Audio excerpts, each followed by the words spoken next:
중고등학교 시절에 그렇게 공부를 잘하는 편이 아니었기 때문에 많은 도움을 받고 살았습니다. 그래서 제 주변엔 감사하게 공부를 잘하는 친구들이 많이 있었어요. 저와 같이 지내던 6명의, 7명의 친구들이 대부분 정말 공부를 잘했어요. 서울대가 3명 있었어요. 예, 같이 지냈는데 나는 근데 그 친구들 옆에서 많은 도움을 받았는데, 같은 학교, 중학교 다니던 친구한테는 필기 도움도 받았던 것 같아요. 필기를 빌려줘서 그 친구 필기를 옮겨 적었더니 신기하게 왜 거기서만 나오는지, 그 친구 필기가 정말 과연 그 친구가 쓴 것인지 선생님이 대신 써준 것인지 의심이 갈 만큼 많은 도움을 받았던 것을 기억합니다. 매번 그랬던 건 아니에요. 오해하지 마세요. 옮겨 적는 것만으로도 참 우리의 것이 될 때가 많이 있는 것 같습니다.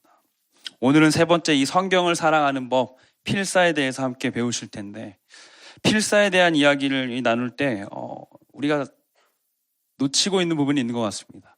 필사라는 것이 아무것도 없는 새 종이에 내가 새로운 것을 적는다라고 막연하게 생각이 들 때가 있는 것 같아요. 하지만 필사는 엄연히 말하면 옮겨 적는 것입니다. 옮겨 적는 것. 하나님의 말씀이 우리의 손을 통해 옮겨 적어질 때 그 말씀이 우리에게 정확하게 분명하게 주어지는 것이 더 중요하다는 것이죠. 누군가는 필사에 대해서 이렇게 말하곤 했습니다. 필사는 손으로 쓰는 묵상이다. 필사는 손으로 쓰는 묵상이다. 필사는 가장 이 성경을 사랑하는 4가지 방법 중에 오래 걸리는 방법 중에 하나입니다. 제일 오래 걸려요. 하지만 그만큼 오랜 시간을 말씀과 함께 할 수 있는 장점이 있는 방법입니다. 성경을 사랑하는 방법 가운데 이 필사, 모든 방법 가운데 가장 오랫동안 이어져 온 방법이기도 한데요. 인간의 기억의 한계는 이 기록이라는 다리를 넘어서 다음 다리로 넘어가게 되었죠. 내가 머리로 생각할 수 있는 이 한계가 이제 기록이라는 매개를 넘어서 다음 세대에게, 다음 시대에게까지 넘어가게 됐다는 것입니다. 그래서 그런 말이 나오게 됐습니다. 기록은 기억을 지배한다. 기록은 기억을 지배한다. 우리가 가끔 이런 날이 있지 않으세요? 어린 시절에 내가 썼던 그 일기, 설교 중에 적었던 노트를 가끔 펼쳐보면, 와, 얘가 이런 말을 했네. 그 큐티가 내 삶에 새로운 가르침으로 다가올 때가 있지 않습니까? 필사도 이와 같은 은혜가 있다는 것이죠. 하나님의 말씀의 기록이 우리를 통해 전해져 갈 때 선명하게 우리에게 오랫동안 주어지고 우리를 지배하리라 믿습니다. 그런 의미에서 우리 공동체가 이 필사라는 주제를 가지고 정말 큰 도전을 하게 될 것 같아요. 제가 이 성경을 이제 가져왔습니다. 이 성경은 필사 성경이에요. 그래서 좋아서 그렇죠? 네. 이제 각 소그룹 우리 한 명 한 명의 지체들에게 전달이 될 거고요. 8월까지 우리 약 2달이 좀 안 되는 시간인 것 같아요. 거의 한 7주여간의 시간 동안 5장을 써오시면 됩니다. 쉽죠? 네, 저번 주에 통독하라고 했더니 이미 필사를 시작한 청년들이 있더라고요. 아마 쉬운 일이 될 겁니다. 그래서 저는 누군가 그 119절까지 있는 시편 119편을 고르게 될지 참 기대가 됩니다. 누가 누가복음 80절까지를 쓰게 될지 참 기대가 되는데, 더 많이 하나님의 말씀을 나누는 은혜가 있도록 이 필사에 기대하는 마음으로 동참해 주셨으면 좋겠습니다. 신명기에 대한 설명을 조금 우리가 나눠보고자 합니다. 신명기는 모압 평지, 그러니까 가나안 땅의 입구에서 전해져 온 모세의 설교로 구성이 되어 있습니다. 그래서 이전에 40년 광야 생활 동안 이 출애굽 1세대, 처음 출애굽했던 세대가 다 죽게 되죠. 이들이 하나님 앞에 범죄함으로 다 죽고 아무도 가나안 땅에 들어가지 못하고 단 2사람, 여호수아와 갈렙만이 그 1세대에서 살아남게 됩니다. 그리고 이제는 그들의 후손이 다시 그들의 자리에 서서 모압 평지에서 가나안 땅에 들어갈 준비를 하고 있었죠. 그래서 이 새롭게 세워진 이스라엘 백성의 2세대를 향해서 전해진 설교가 바로 이 신명기의 말씀입니다. 이제 이들을 가나안 땅 앞에 세워두고 이들이 처음 받았던 그 율법, 그것을 처음부터 다시 설명하는 것입니다. 그런 의미에서 신명기는 강조의 책이자 반복의 책이라고 할 수 있습니다. 영어로 보면 듀트로노미라고 말해요. 2번째 책이라고 말해요. 반복하는 책이기 때문이죠. 그 가운데서도 오늘 우리가 읽은 17장의 말씀은 이스라엘의 왕이 세워지던 날에 대한 이야기가 있습니다. 17장에 보면은 이스라엘의 왕이 세워지던 날을 이렇게 묘사해요.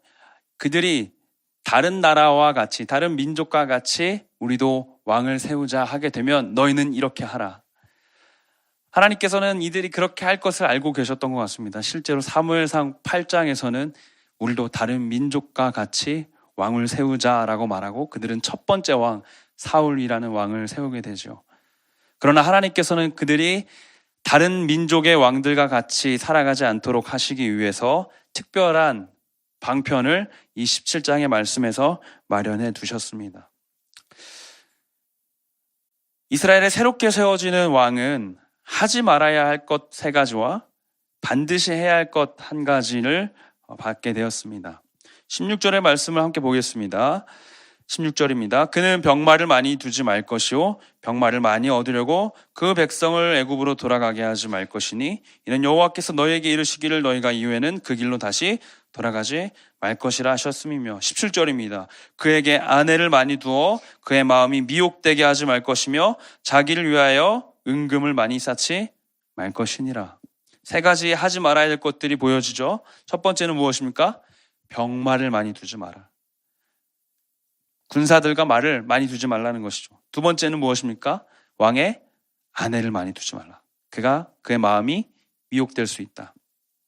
3번째는 은금을 많이 쌓지 말라고 말하고 있습니다. 자, 이 3가지는 무엇을 의미할까요? 먼저 병마는 군사력을 의미합니다. 고대 국가에서 이 말의 기동력이 곧 전장의 승리를 좌우했다는 것을 너무 잘 알고 있습니다. 몽골의 원나라가 유럽까지 원정을 갈 수 있었던 것도 그들의 이 기마병의 그 기동력에 의해 근거했다는 것을 너무 잘 알고 있죠.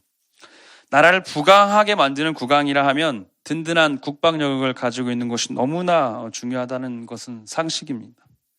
지금 우리나라 공무원 월급도 군인들이 며칠 날 월급이 들어오죠? 네, 최근에 오신 분들이 있는 것 같아요. 10일 날 월급이 들어오잖아요. 가장 먼저 우리나라에서 공무원 월급을 책정하는 게 국방부예요. 그만큼 국방의 의무가, 국방력이 너무나 중요하다는 것을 우리는 잘 알 수 있습니다. 그러나 하나님께서는 이것을 멈추라고 하십니다. 2번째는 무엇입니까? 아내를 많이 두지 말라고 말하세요. 그의 마음이 미혹된다는 것, 단순히 어떤 성적인 혼란과 미혹을 경계하라는 것을 생각할 수도 있지만 이 본문의 맥락 안에서 살펴보게 되었을 때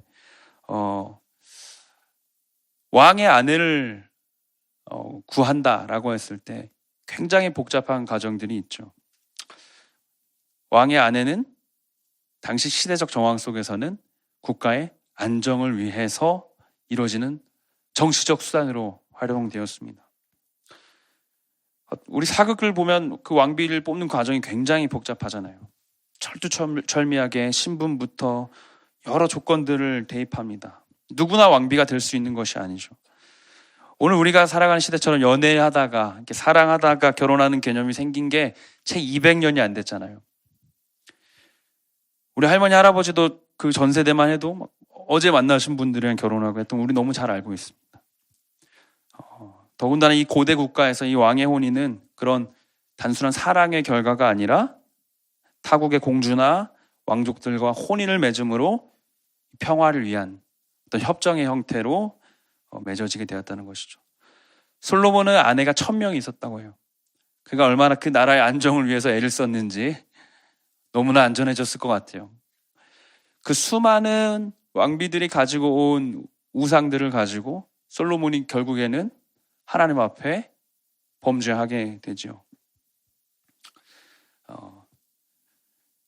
그러니까 아내를 많이 두지 말라 하시는 말씀은 타국의 군사력과 재정적인 능력을 의지하지 말라는 하나님의 뜻을 내포하고 있습니다. 아내조차 많이 두지 말라라고 말하셨죠. 마지막으로 은금을 많이 두지 말라는 것도 같은 맥락 안에서 살펴볼 수 있습니다. 나라의 재정적인 능력에 의지하지 말 것을 이야기하는 것이죠.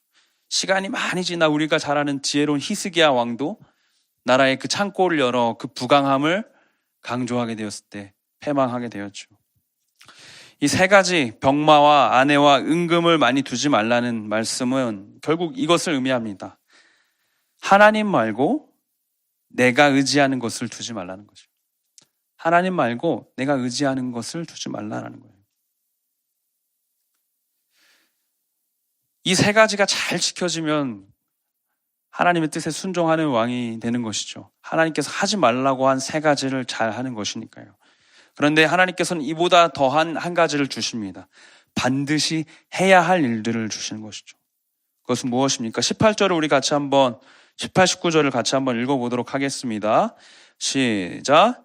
그가 왕위에 오르거든 이 율법서의 등사본을 레위 사람 제사장 앞에서 책에 기록하여 평생에 자기 옆에 두고 읽어 그의 하나님 여호와 경외하기를 배우며 이 율법의 모든 말과 이 규례를 지켜 행할 것이라. 아멘. 그가 왕위에 오르거든 무엇을 합니까? 율법서의 등사본을 레위 사람 제사장 앞에서 책에 기록하였다라고 말해요. 율법서의 등사본은 사본을 말합니다. 여기서 신명기라는 이름이 유래했다고 해요. 듀테로노미라는 단어가. 두 번째 책, 복제된 책을 만들어야 되는데 그것을 왕이 누구 앞에서 합니까? 제사장 앞에서 이 일을 감당했다라고 말해요. 그 국가에서 가장 높은 존재인데 그가 제사장 앞에서 이 율법서를 옮겨 적게 했다는 것. 여러분 교무실에서 선생님 앞에서 반성문 쓰는 것 같은 모양이 좀 그려지지 않으세요? 그의 권위가 세워져 보입니까? 그러나 왕이 반드시 해야 할 일이 제사장 앞에서 이 율법서의 등사본을 책에 기록해야 했다라는 것은 그가 세워진, 그가 누리게 될 권위보다 무엇이 더 위에 있다는 것을 보여줍니까? 하나님의 말씀이라는 것입니다. 하나님께서는 이 말씀을 그가 기록하게 할 뿐만 아니라 평생에 자기 옆에 두고 그것을 읽어나가게 하십니다. 그 시간을 통해서 그는 하나님 여호와 경외하는 것을 배워가고 그 율법의 모든 말과 규례를 지켜 행하는 자리까지 가게 되는 것이죠. 단순히 그것을 기록하는 것에 멈추는 것이 아닙니다. 그것을 읽고 마음에 두어 경외하고 그것을 행하는 자리까지 가게 된다는 것이죠. 왕이라는 존재, 그 나라에서 가장 높은 존재에게 주어진 이 명령은 그의 통치가 자신의 주관과 판단이 아닌 하나님의 권위 아래 있음을 보여줍니다. 즉 왕은, 이스라엘의 왕은 하나님의 통치의 대원자로 살아간다는 것이죠. 하나님께서 맡기신 나라를 하나님의 방법대로 통치하는 청지기 역할을 감당하는 것이죠. 그래야 할 때 그 삶은 단순히 말씀을 오래 기억하려고만 하는 것이 목적이 아니라 마음과 삶이 모두 다 하나님의 통치 아래 살아가는 것을 말해주는 것이죠. 사랑하는 청년 여러분, 오늘 우리의 시간 한번 돌아보기 원합니다. 오늘 이 시대를 살아가는 우리에게도 하나님께서 주신 이와 같은 권리가 있지 않습니까? 오늘 우리에게도 위임된 하나님의 소유가 있지 않습니까? 창세기의 말씀을 통해 우리에게 명령하시죠. 생육하고 번성하고 땅에 충만하여 땅을 정복하고 다스리라고 말씀하세요. 또 그렇게 하셨을 뿐만 아니라 우리 자신의 몸과 마음과 영혼을 우리에게 위임하시죠. 그래서 우린 자유롭게 살아갑니다. 먹고 싶은 것을 먹고 꾸미고 싶은 대로 꾸미고 공부하고 싶은 것을 공부하고 일하고 싶을 때 일하죠. 그 자유와 위임된 하나님의 소유가 우리 가운데 있지만 하나님 분명히 말씀하시죠. 그 통치의 최종의 권위는 하나님의 말씀에 있다. 하나님의 통치대로, 하나님의 다스림대로 모든 것이 이루어져야 한다는 것입니다. 오늘 우리에게 주신 이 말씀을 가지고 그리고 이 땅 가운데 맡기신 사명과 책임을 가진 자로서 이 필사의 은혜를 이렇게 한번 누렸으면 좋겠습니다. 하나님의 말씀이 나의 권위, 나의 주관보다 더 높이 있어서 그분의 대리자로 서는 것. 그 맥락 안에서 우리가 어떻게 기록해야 될지, 어떻게 이것을 담아가야 할지를 고민하는 시간이 되었으면 좋겠습니다. 오늘 두 가지로 함께 살펴보실 텐데 첫 번째는 이것입니다. 먼저 마음속에 나를 지어내야 한다는 것이요. 먼저 마음속에 나를 지어내야 된다. 이면지를 사용할 수 있는 것은 그 이면지 뒷면이 깨끗하기 때문입니다. 우리가 어떤 문서를 작성하거나 또 그림을 그리거나 할 때 가장 첫 번째 작업은 깨끗한 종이를 구하는 것이죠. 하나님의 말씀을 적어낼 깨끗한 마음의 종이가 필요합니다. 두 가지가 우리의 마음에는 보통 많이 그려져 있는데요. 꼭 지어내야 될 두 가지는 이것입니다. 하나는 죄에 대한 것입니다. 하나님의 말씀을 기록함에 앞서서 우리 마음의 종이를 준비하기 위해서는 하나님 앞에 이 회개하는 심령이 있어야 한다는 것이요. 대예배를 들을 때마다 참 마음이 아쉬운 것이 무엇인 줄 아세요? 우리 대학부 예배 시간에도 함께 그 회개하며 참여하는 기도가 있었으면 좋겠다. 예배에 앞서서. 여러분, 그 시간들은 우리가 지금 공용으로 함께 나누지 못할 뿐이지 늘 예배 가운데 하나님 앞에 거룩한 심령으로 회개하는 심령으로 서셔야 합니다. 그것이 깨끗한 마음을 준비하는 것이에요. 한 주간의 시간들 뿐만이 아니라 어제와 오늘의 시간들, 매일매일 회개하는 것이라고 우리가 너무나 잘 많이 나눴죠. 깨끗한 마음의 종이를 준비하기 위해서 죄를 회개하는 것이 너무나 필요합니다. 두 번째는 무엇입니까? 상처를 지워내는 것이죠. 가끔 이제 그 어린이들이랑 그림을 같이 그려주고 놀다 보면은 예를 들어 저희 딸이 그림을 그려주면 저희 딸이 그림에 재능이 있는 것 같음을 최근에 느끼고 있어요. 동그라미를 그리고 이렇게 적은 수수의 머리카락 한 5가닥을 그리고 아빠. 그럼 저는 그것을 세상에서 가장 존귀하게 다시 포장해 줍니다. 그래서 이게 진짜 아빠 이러면서 무엇입니까? 우리 마음 가운데는 어설픈 솜씨로 그려진 많은 상처들이 있는 것 같아요. 나의 주관에 따라갔다가 나의 판단에 따라갔다가 남겨진.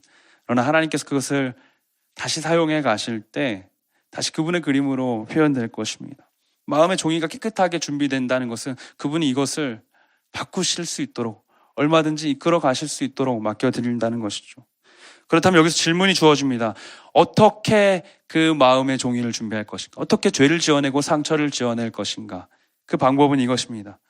지움의 매개는 역시 말씀으로 지우는 것이에요. 하나님의 말씀으로 그것을 지우는 것이에요. 내 안에 있던 그 상처들 하나님의 말씀으로 지어내는 거예요. 내 안에 있던 그 죄악된 본성들 하나님의 말씀을 읽음으로 하나님 앞에 내어놓는 것입니다. 19절의 말씀을 같이 한번 더 읽어보겠습니다. 시작. 평생에 자기 옆에 두고 읽어 그의 하나님 여호와 경외하기를 배우며 이 율법의 모든 말과 이 규례를 지켜 행할 것이라. 아멘. 우리가 말씀을 적기 전에 당연히 우리 행위적인 필사뿐만이 아니라 이 하나님의 말씀이 우리 마음에 옮겨 적어지려면은 마음이 깨끗한 종이가 되어야 되는데 하나님께서 말씀으로 우리 가운데 그 지움의 매개를 사용하셔서 우리의 마음을 망각시켜 주십니다. 기독교 신앙의 핵심은 하나님이 우리의 죄를 간과하신다는 거예요. 그분이 우리의 죄를 보지 못한 것으로 여기신다. 그것을 우린 두 글자로 은혜라고 말합니다. 죄가 여전히 있는 존재임에도 하나님은 우리의 마음을 간과하심으로 깨끗한 존재로 보신다라는 것이죠. 사랑하는 청년 여러분, 우리의 마음이 오늘 말씀을 나누는 가운데 또 한 주를 살아가는 가운데 한 정리되는 시간이 있기를 소망합니다. 너무나 반복되어져 와서 지워지지 않는 그 죄의 자국들, 이미 긴 시간이 지나고 이제 회복의 자리로 나아가야 함에도 불구하고 놓고 있지 못하는 그 상처의 자국들, 말씀으로 지워내고 하나님의 말씀이 새겨질 깨끗한 종이로 준비되는 우리 모두 되기를 소망합니다. 우리가 주목할 두 번째는 이것입니다. 삶의 표면에 하나님의 말씀을 덧입혀야 한다는 것이요. 삶의 표면에 하나님의 말씀을 덧입혀야 한다. 아까 우리가 마음의 종이를 준비하는 것은 내면의 문제입니다. 우리 속에서 일어나는 일이에요. 그러나 필사라는 것은 하나님의 말씀이 우리의 삶에 옮겨 적어 기록된다는 것은 삶의 표면으로 나타나는 것이에요. 하나님의 말씀이 덧입혀져야 합니다. 그 위에 씌워져야 한다는 것이죠. 글씨를 종종 쓰다가 보면은 틀리게 쓰는 날이 있으시잖아요. 근데 지우개도 없고 볼펜도 없고 할 때 여러분 어떻게 하세요? 그냥 그 위에다 더 진하게 그리시잖아요. 더 위에 더 크게 그려버리시잖아요. 가끔 제자반 이제 시험 결과를 채점하다 보면은 OX 퀴즈가 있거든요. 제자반에서는 막 OX인데 이제 동그라미를 잘못 친 거예요, 이 친구가. 근데 누가 봐도 X가 되게 이렇게 여러 번 해서 혹시나 이제 떨어질까 봐. 누가 봐도 X일 수 있게. 하나님의 말씀이 우리 가운데 덧입혀진다라는 그것은 이것입니다.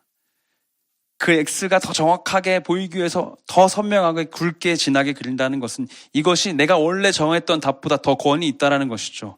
우리 삶에 우리의 주관들이 많이 채점되어져 왔습니다. 많이 적혀져 왔습니다. 그러나 그 위에 더 진한 하나님의 말씀을 그리십시오. 그분의 말씀이 우리의 삶에 덧입혀져 갈 때 그분의 권위가 세워져 갈 것입니다.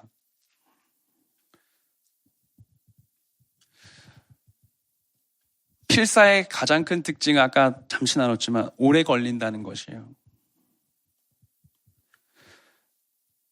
신명기의 저자도 그것을 평생 자기 옆에 두어 읽는다고 말하고 있죠.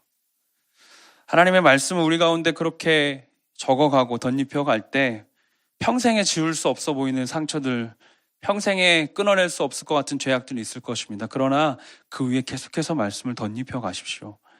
그 긴 시간들을 함께 우리가 그렇게 좀 이어나갔으면 좋겠습니다. 우리 20절의 말씀, 필사하는 자에게 주어진 축복인데요. 같이 한번 한 목소리를 읽어보도록 하겠습니다. 시작. 그리하면 그의 마음이 그의 형제 위에 교만하지 아니하고 이 명령에서 떠나 좌로나 우로나 치우치지 아니하리니 이스라엘 중에서 아멘. 무엇입니까? 왕이 세워진 자리에서 여호와의 말씀을 제사장들 앞에, 자기 신하들 앞에서 적고 이제 그 말씀을 평생 옆에 들고 읽어가는 그 인생은 하나님이 자기 위에 계신 인생이 되는 거예요. 그럼 그 인생이 되면 하나님 그리고 나 그리고 백성들이 아니라 무엇이라 말합니까? 그의 형제 위에 교만이 서 있지 않는다. 자기 백성을 형제라고 묘사해요. 함께 같은 위치에 서서 하나님의 백성으로 선다라는 것입니다. 아까 이야기했었죠. 깨끗한 마음의 종이가 되는 것은 말씀이 우리의 마음을 깨끗하게 하실 때, 기억하지 못하게 하실 때, 하나님 간과하실 때 그 일이 일어난다고 이야기했죠. 자격 없는 자가 하나님의 말씀을 읽을 수 있는 자로, 적을 수 있는 자로 세워지는 그 과정을 우리가 이야기하면서 자격 없는 자가 그 일을 감당한다는 것을 이야기하면서 하나님 앞에 내가 얼마나 작은 존재인지를 체험한다는 것이요. 얼마나 낮은 존재인지를. 초등학교 때 저는 제가 교장 선생님보다 똑똑하다고 생각했어요. 왜냐면 나 자신에게 너무나 주목되어 있었기 때문에. 여러분 다 그런 아닌 척 하지 마세요. 여러분 삶에서 여러분의 판단보다 앞서 있는 사람이 있습니까? 누군가 여러분에게 조언하면 듣습니까?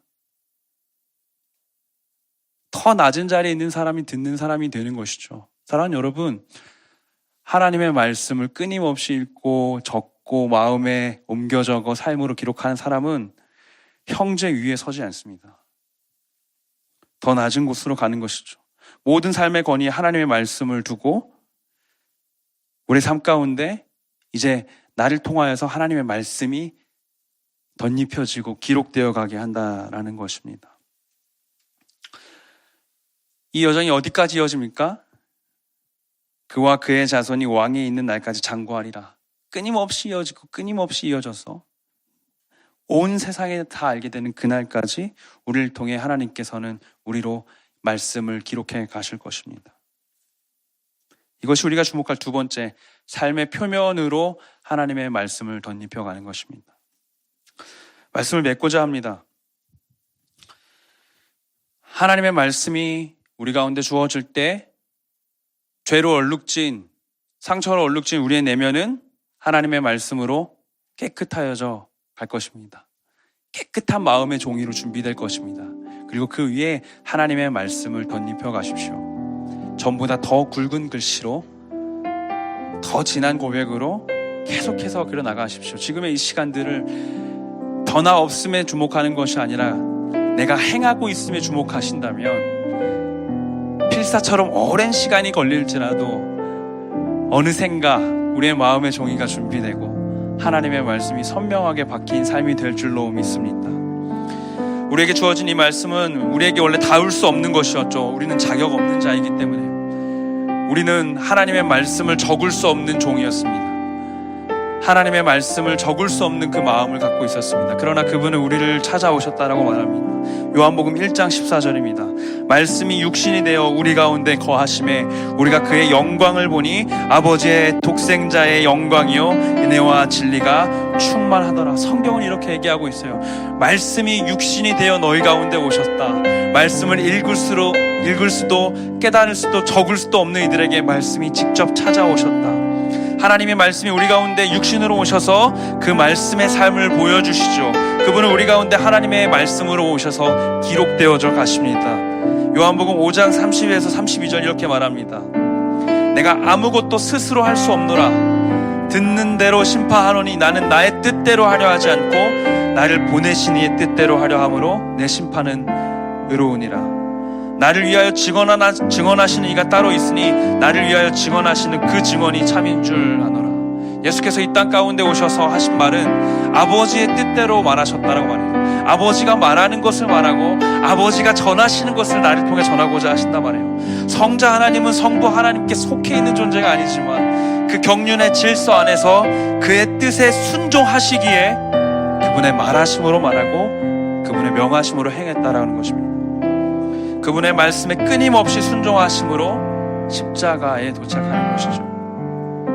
십자가의 순종을 당하시고 행하심으로 자신이 말씀의 그 자체가 되어 이루어 가시는 분이십니다.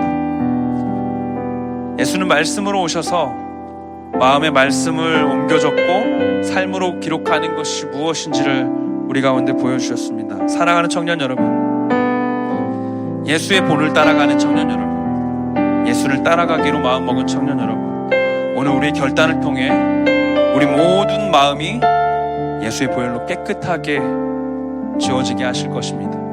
오늘 우리의 결단을 통해 우리의 모든 삶이 하나님의 말씀을 이 땅 가운데 기록해 나갈 것입니다. 우리 함께 찬양하고 또 기도하는 가운데 우리 고백이 더욱더 선명해지는 시간이 되었으면 좋겠습니다. 함께 찬양하겠습니다.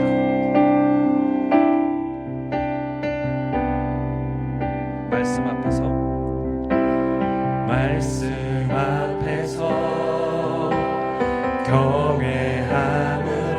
경외함으로 주께 홀로 섭니다. 생명의 말씀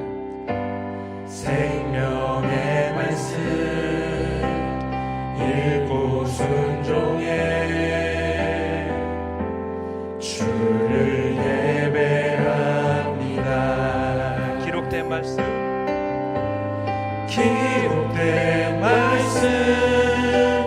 힘이 있어서 진리로 우리 거룩해 하며 거룩한 말씀 세세 영원히 복음이 되어 말씀하시는 하나님 말씀에 두려워 떠는 자, 그 말씀에 생명을 거는 자, 한 사람 찾으시는 주님의 약속을 믿어. 하나님 말씀 생명을 거는 자,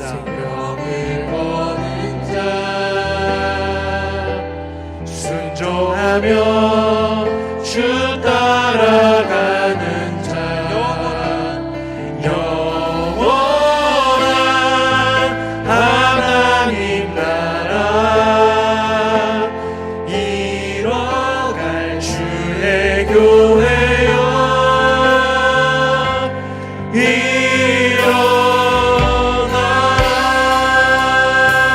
일어나라. 우리 다시 한번 처음부터 한 번 더 고백합니다. 말씀 앞에서 말씀 앞에서 경외함으로 주께 홀로 섭니다.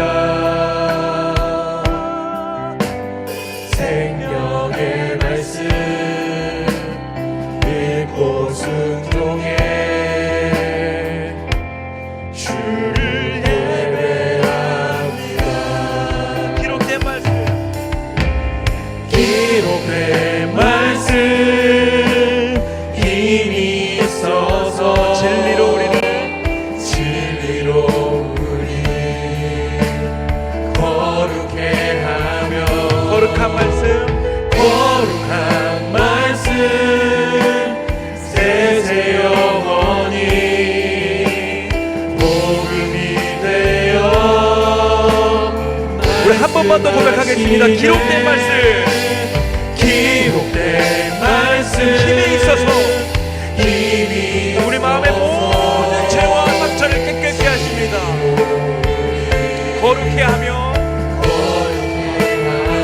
거룩한 말씀 거룩한 우리 통해 온 세상 가운데 세세 주께서 기록하시고 영원히 던지심으로 말씀을 되어 인간 가운데 선포하시는 말씀하시는 하나님 말씀에 두려워 떠는 자 그 말씀에 생명을 거는 한 사람 한 사람 찾으시는 주님의 약속을 믿어 하나님 말씀 생명을 거는 자 순종하며 주 따라가는 자 영원한 하나님 나라 이루어갈 주의 교회여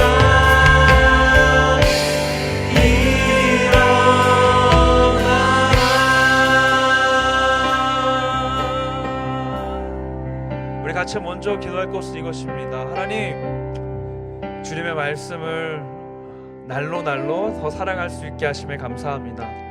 말씀을 묵상하는 시간도 참 감사하고 말씀을 함께 읽는 시간도 너무나 행복합니다. 그리고 이제 말씀을 기록하는 자리까지 한번 서보고 싶습니다. 주님의 말씀이 우리 가운데 우리 삶에 깊이 스며들수록 우리의 삶이 우리의 생각과 우리의 시선과 모든 판단과 결정들이 하나님의 통치를 따라가게 하실 줄로 믿습니다. 하나님, 우리의 연약한 마음을 붙잡아 주시옵소서. 참 깨끗하고 싶은데 깨끗한 마음으로 말씀이 기록될 준비가 되고 싶은데 너무나 많은 죄악과 너무나 많은 상처들로 덧입혀져 있습니다. 주님, 주의 말씀으로 깨끗게 하여 주시옵소서. 주의 보혈로 깨끗게 하여 주시옵소서. 준비된 종이 되어서 준비된 깨끗한 마음 되어서 하나님의 말씀이 주어질 때 기쁜 마음으로 말씀을 누리고 새길 수 있는 준비된 마음 되게 하여 주시옵소서. 주님, 새롭게 하여 주시옵소서. 주님, 깨끗한 마음 주시옵소서. 깨끗한 심령 주시옵소서. 하나님, 주의 이름 부르시고 합심하여 기도하며 나아갑니다.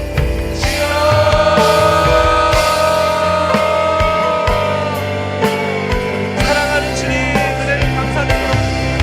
자격 없는 자에게 말씀 주시고 읽을 자격 없는 자에게 생각할 자격 없는 자에게 깨달을 수 없는 자에게 주의 말씀을 깨닫게 하시고 읽게 하시고 정리하시니 감사드립니다. 주님, 깨끗한 마음의 준비가 준비되게 하여 주시옵소서. 주의 말씀 우리 가운데 주어질 때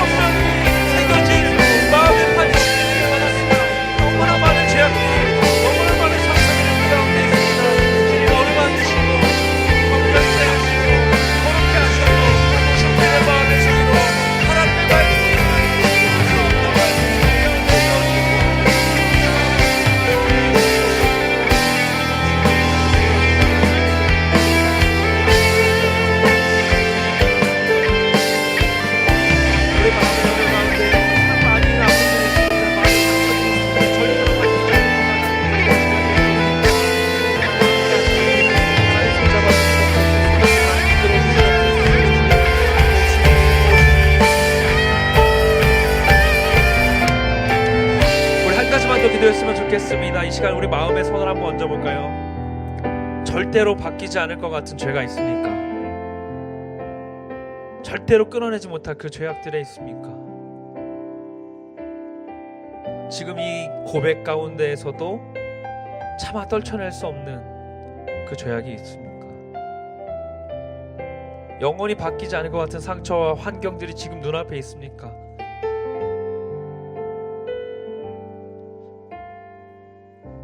긴 시간이 걸리는 필사만큼 하나님의 말씀이 우리 마음에 새겨지는 시간도 참 깁니다. 하루아침에, 당장에, 내일 아침에 하나님께서 고쳐주실 것을 기대하면서도 우리가 마주하는 그 죄악들은, 우리가 계속해서 맞닥뜨려야 하는 그 상처와 아픔들은 너무나 멀게만 느껴집니다. 그러나 주의 말씀은 평생에 그 옆에 두어 읽고 묵상하고 하나님을 경외하고 따르는 말씀이라고 하나님 말씀하십니다. 당장의 해결이 목표가 아니라 하나님과 함께 사는 것이 그 목적이라는 것입니다. 하지 말아야 될 것들보다 더 중요한 것은 하나님의 말씀을 눈앞에 두고 그것을 사는 것입니다. 사랑하는 여러분, 그 모든 죄악과 상처들 이 시간 하나님 앞에 한 번 더 맡겨드렸으면 좋겠습니다. 우리 마음에 손 얹고 하나님 깨끗한 마음 주시옵소서, 깨끗한 영혼 주시옵소서, 깨끗한 삶의 자리 허락하여 주시옵소서. 주시는 마음 가지고 다시 한 번 더 기도하며 나아갔으면 좋겠습니다. 기도하겠습니다. 사랑하는 주님 감사합니다. 바뀌지 않는 상황이 계속 우리 눈앞에 있습니다. 가정 안에서, 직장 안에서, 학교와 공동체 안에서, 나의 내면 안에서 하나님 도저히 해결할 수 없는 것만 같은 그 상황에 하나님 나 지금 서 있습니다. 우리 지금 나아가는 이 시간 가운데서 주의 말씀만이 모든 것들을 지으시고 준비된 마음으로 깨끗하게 하시는 분이신 줄로 믿습니다. 우리의 마음을 거룩하게 하시고 긍휼히 여기셔서 다시 한번 주께서 쓰실 만한 준비되게 하여 주시옵소서. 하나님 이끌어내기 원합니다. 내 안에 있는 모든 불안함과 패격함과 완악함과 분노와 신뢰하는 마음과 돈을 쫓아가고 있는 그 마음과 세상의 번영을 쫓아가고 있는 마음과 내가 원하고 있는 가치를 내가 더 누리고 싶고 더 인정받고 싶고 내가 더 환대받고 싶어하는 그 마음들, 더 지지받고 싶어하는 한 방향으로 완전히 쏠려있는 그 모든 마음들 하나님께서 붙잡아주셔서 말씀이 다시 일으키게 하시고 말씀을 적는 가운데, 말씀을 평생 옆에 두고 나아가는 가운데 아무리 긴 시간이 지날지라도 그 지나는 시간들이 축복인 줄로 알고 그 말씀과 함께 있는 시간이 우리의 소망인 줄로 알고 그 말씀이 우리 곁에 있는 그 모든 소망들이 우리 가운데 우리가 누릴 수 있는 가장 큰 복인 줄로 알고 그렇게 살아가게 하여 주시옵소서. 그렇게 준비된 마음 허락하여 주시옵소서. 오직 그 시간을 원합니다. 그 기쁨을 누리기 원합니다. 그 소망을 누리기 원합니다. 그 마음 우리가 그 시간이 하나님과 함께하는 시간이 그렇게 채워가게 하여 주십시오. 오 주님 원합니다. 오 주님 원합니다. 오 주님 원합니다. 함께하여 주시옵소서. 함께하여 주시옵소서.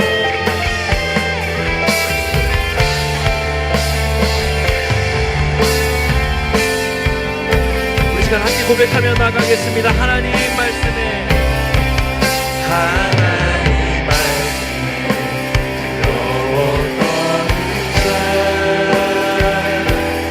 그 말씀에 생명을 거는 자 한 사람 찾으시는 주님의 약속을 믿어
영원히 위대하신 우리 주님께 감사의 박수 올려드립니다. 아멘. 주의 말씀이 우리를 통해 온 땅 가운데 선포되게 하십시오.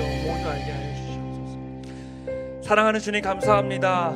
주님을 사랑하는 그 기쁨을 이 말씀 안에서 끊임없이 발견하는 매일 주심에 감사합니다. 이제는 우리가 주의 말씀을 이 손으로 묵상하길 원합니다. 손으로 적어가고 매일 우리의 마음에 깨끗한 종이를 준비하여서 우리 삶에 기록하게 하여 주시옵소서. 기도할 때 온 세상이 주의 위대하심을, 주의 말씀을 깨닫는 은혜가 있게 하여 주시옵소서. 주여, 다시 한 주의 삶으로 나아갑니다. 또 소그룹 가운데로 나아갑니다. 그 모든 시간 속에 우리의 입술에 말씀을 주장케 하시고 우리의 입술이 말씀으로 시작하여서 말씀으로 마치는 데까지 주의 말씀의 권위가 우리 위에 덧입혀져서 우리가 가지고 있던 모든 주관과 우리가 가지고 있던 모든 이성과 판단과 경험조차도 주의 그 말씀 앞에서 낮은 자리로 나아가게 하여 주시옵소서. 더 낮은 곳에 선 자로 주의 그 형제된 자들을 교만하여 아래로 내려다보지 않게 하시고 그들과 함께 서서 자격 없음을 고백하며 그것으로 영광 돌리는 우리의 모든 한 주 모든 소그룹 시간 될 수 있도록 주께서 이끌어 주시옵소서. 주께서 그렇게 이끌어 가실 것을 기대하며 말씀이시며 오늘 우리 가운데 오셔서 함께 하시는 우리 주 예수님의 이름으로 기도드립니다. 아멘.